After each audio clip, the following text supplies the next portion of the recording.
السلام علیکم ناظرین، آپ دیکھ رہے ہیں انوکھا انداز میں آپ کا ہوں جمال صدیقی. امید کرتا ہوں آپ خوش و خرم ہوں گے. ناظرین کرام، لطیف کھوسہ اور اعتزاز احسن کی ایک پریس کانفرنس تھی جس میں انہوں نے عمران خان کے قتل کے حوالے سے ایک نیا انکشاف کیا تھا. ایک مذہبی جنونی کے حوالے سے انہوں نے بات کی تھی اور انہوں نے کہا تھا کہ عطا اللہ عرض آپ جو ہیں وہ کیا کرنے جا رہے ہیں. دوسری جانب آپ کو یہ بتاتا چلوں کہ آج رات کی جو لیٹسٹ اپڈیٹ ہے جس میں نعیم پنجوتا صاحب کی دو اور وکیلوں کے ساتھ ملاقات ہوئی عمران خان کی، اس میں عمران خان نے اہم پیغام دیا پی ٹی آئی کے رہنماؤں کو بھی اور عوام کو بھی، اور جس کے حوالے سے کچھ تفصیلات آپ کے ساتھ شیئر کریں گے. تیسری جانب یہ دیکھیں گے کہ اس وقت G20 جو انڈیا میں ہوا ہے اس کے حوالے سے ایک کوریڈور کے بارے میں انکشاف کیا گیا ہے کہ وہ کوریڈور ایسا ہے کہ پاکستانی سی پیک کی دھجیاں اڑا دی گئی ہیں اور وہ فلاپ کر دیا گیا ہے، مگر حقیقت کچھ اور ہے. اور اس حقیقت کا جو فیکٹ فلی جو ہم تجزیہ آپ کو بتائیں گے وہ بڑا ہی امپورٹنٹ ہوگا. ناظرین کرام، چینل مزید تفصیلات میں جانے سے پہلے آپ سے التماس کریں گے کہ اگر آپ نے چینل کو لائک اینڈ سبسکرائب نہیں کیا تو اسے لائک اینڈ سبسکرائب کر لیں. سب سے پہلے آپ کو بتاتا چلوں G20 سے کے حوالے سے یہ بڑی ایک امپورٹنٹ خبر ہے. لوگ اس وقت جو ہے نا وہ بحث و مباحثے میں لگے ہوئے ہیں کہ سیاست میں اتنے زیادہ مہو ہو چکے ہیں کہ ان کو یہ پتہ ہی نہیں ہے کہ G20 میں جتنے ملکوں کے سربراہان نے شرکت کی اور اس کے بعد جو کوریڈور کا افتتاح کیا گیا ہے یا جس کے بارے میں بات چیت کی جا رہی ہے کیا وہ حقیقی طور پر صحیح بھی ہے یا نہیں. تو اسی طرح سے امریکی ماہر نے بھی اس کو کہا. جب ہم نے اس کا تجزیہ کیا اور ہم نے دیکھا کہ میپنگ ڈسٹنس کتنا ہے، جو ڈسٹنس کے حوالے سے بات چیت کی جائے تو 15,000 کلومیٹر کا جو ہے وہ سفر طے کر کے جاتا ہے ایئر پلین ممبئی سے نیو یارک. اب یہ جو ایریل ڈسٹنس ہے وہ 15,000 کلومیٹر ہے. جب زمینی ڈسٹنس کے کوریڈور جب بنتا ہے تو وہ تمام چیزوں کو دیکھتے ہوئے چلتا ہے. اور اب جو انہوں نے میپ شو کیا تھا وہ اس میپ میں آپ دیکھ سکتے ہیں کہ اس میں زمینی بھی ہے اور اس میں جو ہے وہ سمندری راستہ بھی دیکھا جا رہا ہے. تو وہ کسی بھی طور پر کہہ لیں سکسیزفل اس لیے نہیں ہے کہ کیا وہ روڈ اتنا بڑا بنے گا، سمندر کے بیچ میں سے جو ہے وہ روڈ بنایا جائے گا، تو ایسا پاسبل نہیں ہے. 15,000 کلومیٹر کا جو ایریل ڈسٹینس ہے اگر ہم زمین کے اس پہ رکھیں گے اور سمندری حدود کی بھی کیلکولیشنز کریں گے تو یہ کم سے کم 22,000 کلومیٹر کے اوپر چلا جائے گا، جو کہ پاسبل ہی نہیں ہے اگلے 5 سے 10 سالوں کے درمیان بھی. کہ اگر ہم فاسٹسٹ کانٹریکٹرز کو بھی جو ہے نا اس میں انوالو کرتے ہیں، بہت ساری قباحتیں ہیں اس میں، بہت سارے مسائل ہیں اور تو یہ پاسبل نہیں ہے، ہیومنلی پاسبل نہیں ہے. اور اس سے کہیں زیادہ بہتر جو منصوبہ تھا وہ پاکستان کا تھا. پاکستان کا سی پیک کے علاوہ ایک اور منصوبہ ہے جو کہ اسلام آباد، ایران اور ترکی کے درمیان جو ہے وہ چلتا ہوا منصوبہ ہے. اور اس منصوبے کا ٹرین سروس ہے جو سن 2009 میں اسٹارٹ ہوئی تھی، اس کے بعد پھر وہ کچھ وجوہات کی بنا پہ معطل کر دی گئی، مگر پچھلے چند عرصے میں وہ دوبارہ شروع ہو چکی ہے اور وہ اس سے زیادہ سکسیزفل کوئی بھی پلان نہیں ہے. تو انڈیا کا یہ شوشہ چھوڑنا بالکل ہی غلط ہے اور یہ اس میں کسی بھی ادارے کا کردار نہیں ہے کہ اس نے جو ہے نا یہ کام نہیں کیا یا G20 میں جو ہے پاکستان اور چائنا کی شرکت نہیں ہوئی تو اس وجہ سے جو ہے وہ آپ یہ سمجھیں کہ پاکستان جو ہے بالکل پیچھے رہ گیا. یہ بالکل غلط ہے. چائنا کو معلوم ہے کہ سی پیک اس کی 4 سائٹس ہوتی ہیں. آپ اس سے اندازہ لگائیں کہ چائنا نے افغانستان جیسے ملک میں $25 ارب کی سرمایہ کاری کا اشارہ دیا ہے اور ساتھ ساتھ ایران کا بھی، جس کے اوپر تو پوری دنیا کی پابندیوں کا اطلاق ہوتا ہے. اب سینیریو یہ ہے کہ انڈیا نے یہ کیا کیوں؟ انڈیا نے بیسکلی صرف اور صرف سی پیک کے منصوبے سے توجہ ہٹانے کے لیے یہ کام کیا. اور G20 کا جو اجلاس تھا اس اجلاس کے جو بنیادی جو اس کے پوائنٹس تھے وہ صرف اسی کوریڈور کے حوالے سے تھے.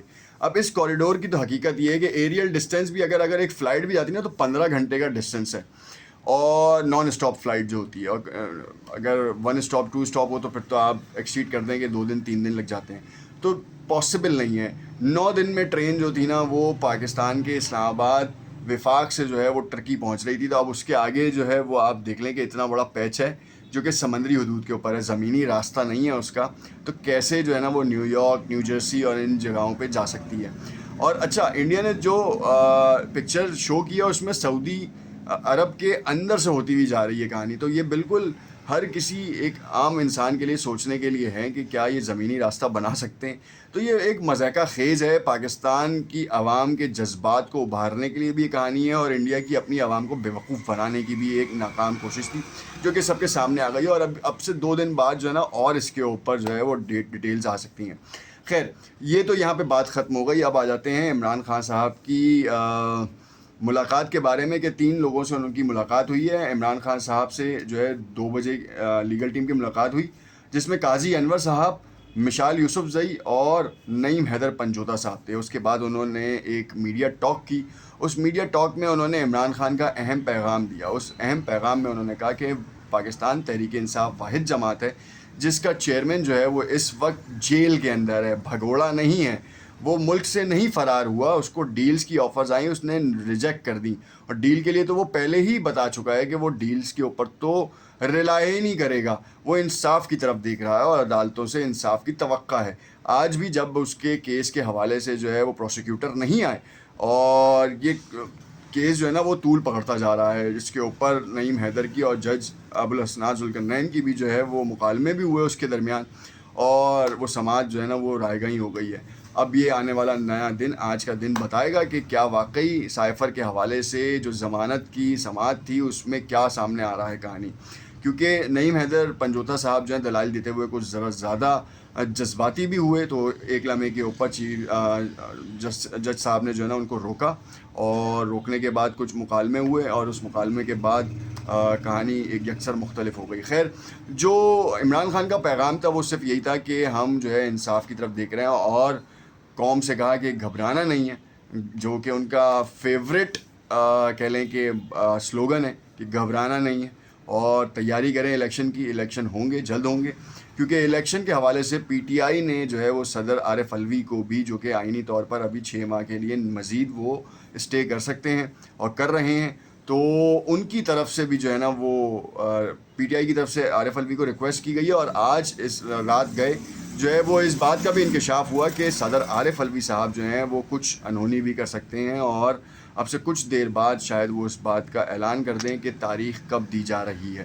الیکشن کمیشن جو ہے وہ آئیں بائیں شائع کر رہا ہے. پیپلز پارٹی بھی اب جو ہے عمران خان کی زبان کے اوپر آ چکی ہے. الیکشن کے لیے جلد بازی کی جا رہی ہے. پیپلز پارٹی کے اوپر بھی کریک ڈاؤنس کی بڑی اطلاعات ہیں, مگر بلاول بھٹو زرداری اور آصف علی زرداری صاحب نے جو ہے وہ اس بات کا بتایا کہ کوئی ایسی بات نہیں ہے, ہم الیکشن کے لیے زور دے رہے ہیں کہ 90 دن کے اندر الیکشن ہو جائے, مگر ایسا پاسبل ہے 90 دن میں تو بالکل بھی نہیں ہوتے. یہ سیاسی جملہ بازی جو چلتی رہے گی, مگر حقیقی طور پر اگر ہم دیکھیں تو حلقہ بندیاں اگر نومبر کی 30 تاریخ کو ختم ہوتی ہیں تو یہ دسمبر میں بھی نہیں ہوتے نظر آتے, اور یہ فروری تک ہی جائے گی کہانی. نواز شریف صاحب جو ہیں وہ آ نہیں رہے, اور یہ وہ واحد پارٹی ہے جو نہیں چاہتی کہ الیکشن وقت پر ہوں, اور اسی حوالے سے اب وہ صدر عارف الوی کو بھی آڑے ہاتھوں لے رہے ہیں. آڑے ہاتھوں کیوں لیا جا رہا ہے؟ وہ آڑے ہاتھوں اسی لیے لیا جا رہا ہے کہ ان کو ابھی بھی یہ ڈر ہے کہ ضمنی انتخابات میں جو ہے وہ پی ٹی آئی پھر بھاری اکثریت سے جیت جاتی ہے. پی ڈی ایم کے مشترکہ جماعتیں بھی جو ہے اگر ساتھ آتی ہیں تب بھی ان کو اتنے ووٹ نہیں مل پاتے, اور اب تو خیر تتر بتر ہوتی جماعتیں سب کے سامنے نظر بھی آ رہی ہیں. دیکھنا یہ ہے کہ جنرل الیکشنز میں یہ مل کے لڑتے ہیں یا الگ الگ, مگر میں آپ کو ابھی سے پیشن گوئی کر رہا ہوں کہ ان کے درمیان اختلافات کھل کر سامنے آ چکے ہیں.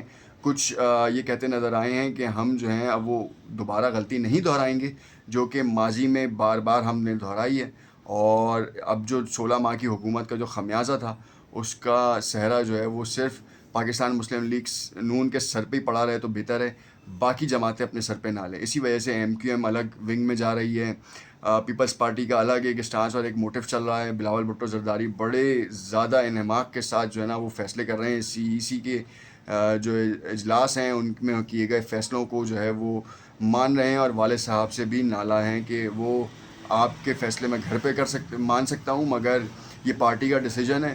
اور یہ ایک بڑا بولڈ موو تھا, سیاسی لحاظ سے بڑا زبردست کام کیا ہے, اور اس کام کی وجہ سے جو ہے نا وہ پورے معاملے کو جو ہے نا وہ معاملہ بڑھ چکا ہے. اور ناظرین کرام, اب دیکھنا یہ ہے کہ اونٹ کس کروٹ بیٹھے گا. دیکھتے رہیے گا انوکھا انداز. کمنٹ میں میرے سے ضرور آگاہ کیجیے گا. شکریہ.